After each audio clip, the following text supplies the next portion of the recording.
আলহামদুলিল্লাহ, আজ আমরা এসেছি ঝিনাইদহ জেলার কালীগঞ্জ উপজেলাধীন সিংদহ এলাকায়। এলাকার ভিতরে এসেই শুনেছি এখানে একটি পুরাতন মসজিদ আছে, যেটা কত সালে নির্মিত হয়েছে এটা কেউ বলতে পারছে না।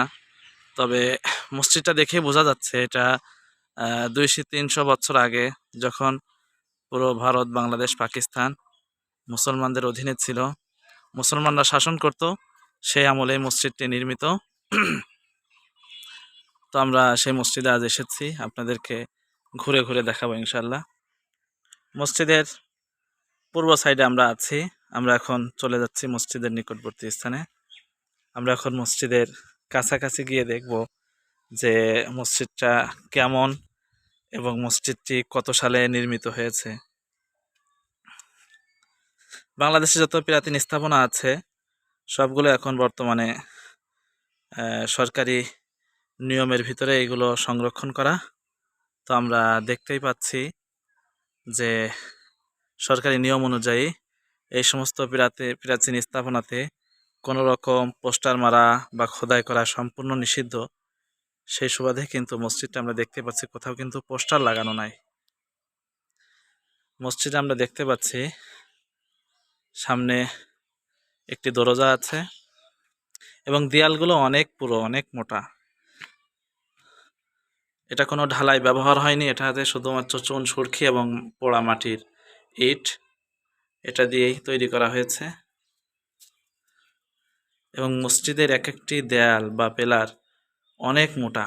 তবে বর্তমান সময়ে ইলেকট্রিক বাতি, মাইক এবং ফ্যান সংযুক্ত করা হয়েছে, যেহেতু আমরা জানি যে 200-300 বছর আগে ইলেকট্রিসিটির কোনো প্রচলন ছিল না। মসজিদের ভিতরে আমরা দেখানোর চেষ্টা করছি, এটা মসজিদের ভিতরে। আলহামদুলিল্লাহ, এখন আমরা দাঁড়িয়ে আছি ঝিনাইদহ জেলার কালীগঞ্জ উপজেলার সিংদহ এলাকায়। এটা একটি মসজিদ, পুরাতন মসজিদ। এটি মূলত কত সালে প্রতিষ্ঠিত এটা মসজিদের দেওয়ালে বা কোথাও কিন্তু অঙ্কন করা নাই। তবে এটা সহজেই বোঝা যাচ্ছে কমপক্ষে 200-250 বছর আগের এই মসজিদটি হবে। যখন ভারত, বাংলাদেশ, পাকিস্তান বিভক্ত হয়নি, সেই সময় মুসলিম সরকার এই সমস্ত দেশকে এই সমস্ত দেশকে শাসন করত। ঠিক ওই সময়েই মসজিদটি মূলত নির্মাণ করা। তো লোকমুখে একটি প্রচলিত আছে মাটির তল থেকে ওঠা।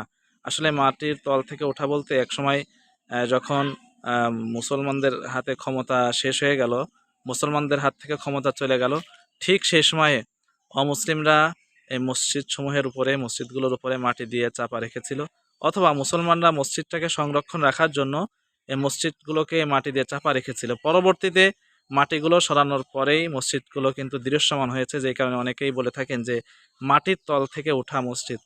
তো এটা মূলত মানুষের তৈরি মসজিদ।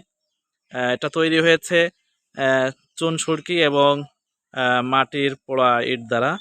তো এখানে মসজিদে কোনো ঢালাই কিন্তু ব্যবহার করা হয়নি।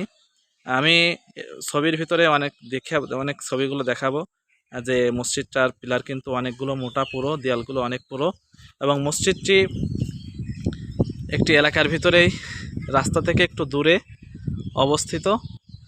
কালীগঞ্জের অনেকেই এই মসজিদটা আজকে হয়তো প্রথম দেখে থাকবেন। তো আপনাদের দেখানোর জন্যই আমি মূলত ভিডিওটা করছি, আপনারা দেখবেন, সুযোগ করে আপনারা এখানে আসবেন। এটা কালীগঞ্জ নিমতলা থেকে গান্না যে রোড চলে গেল, এই রোডে আসলেই আপনারা এখানে আসতে পারবেন। জামতলা থেকে একটু বামে আসতে হবে, আসার পরেই মসজিদটি আপনাদের সামনে পড়বে।